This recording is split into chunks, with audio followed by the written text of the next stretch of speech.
Hello, Steve 89. Well, so much news. Lord of the Rings. Now, when Lord of the Rings was first, it was came out that they were doing a TV series. I think people assumed that they had the Amazon who was doing it had the rights to the novels, and they were going to base them on the novels and the universe we're familiar with. Then it came out that they had just bought the rights to some of the histories and the chronology and some of the background material that involved all the characters and events of the films, but not actually the rights to the actual film. So they couldn't update, remake, build on top of the films. They couldn't sort of work around them and use them, just like The Hobbit and that. So then it kind of was revealed that they were just sort of making up their own sort of story around the events of the universe and, moving some timelines and so forth to make things work and to make stories work better and so forth, and that they were basically doing their own thing. Now, while I don't think that's a bad thing so long as they acknowledge that and they don't pretend like they're sticking to canon, that they're doing sort of like a reboot of the universe for contemporary audiences and for modern times, that's fine. I think that's great. As long as they acknowledge that's what they're doing, they're not pretending that we're doing adaptions and we're, sticking to the original, blah, blah, blah.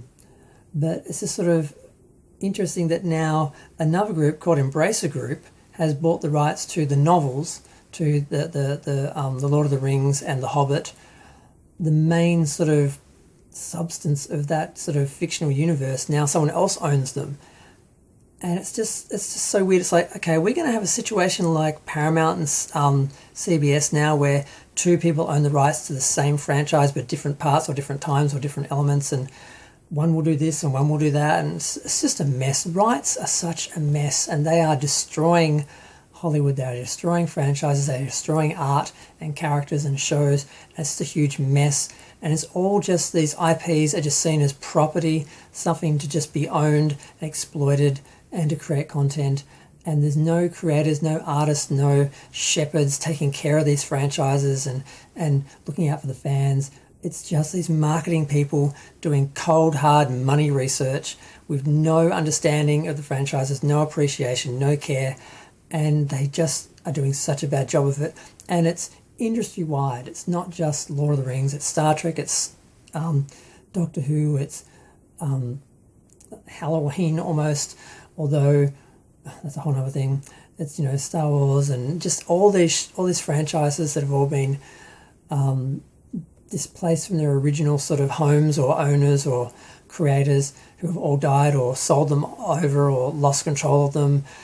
And now they're all just being produced by these money men who have no idea what they're doing. And this could be an example of this. These people have paid for an investment. They've invested in buying these rights because they consider they're valuable. But what does this mean? Are they going to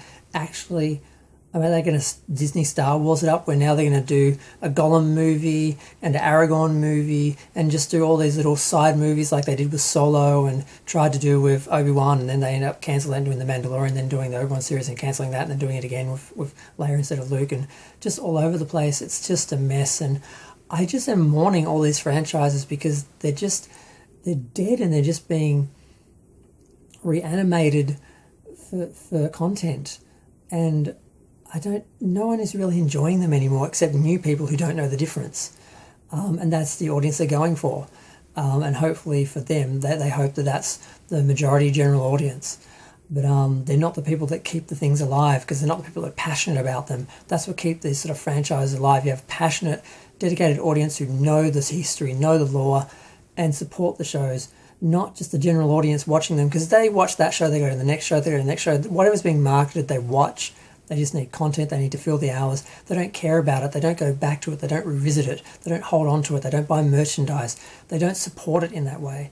So it's fascinating, and who knows if this company actually knows what they're doing or if they're just investing in IP and they're just going to hire someone that have no idea what they're doing because they don't know, it's business and they don't know what they're doing, so they're just going to hire someone to produce Lord of the Rings shows and Lord of the Rings movies, and it's just like they're just going to sit down in a room and say, well, how many characters are there that are popular? Let's do a study. Oh, there's 10 popular characters. Okay, let's do 10 films, space them out over 5 years, 2 a year, blah, blah, blah. They'll have some sort of plan like that, and it's just got nothing to do with art or what the fans want. It's just what they can exploit and what value they see in the IP and how they can use it, and it's just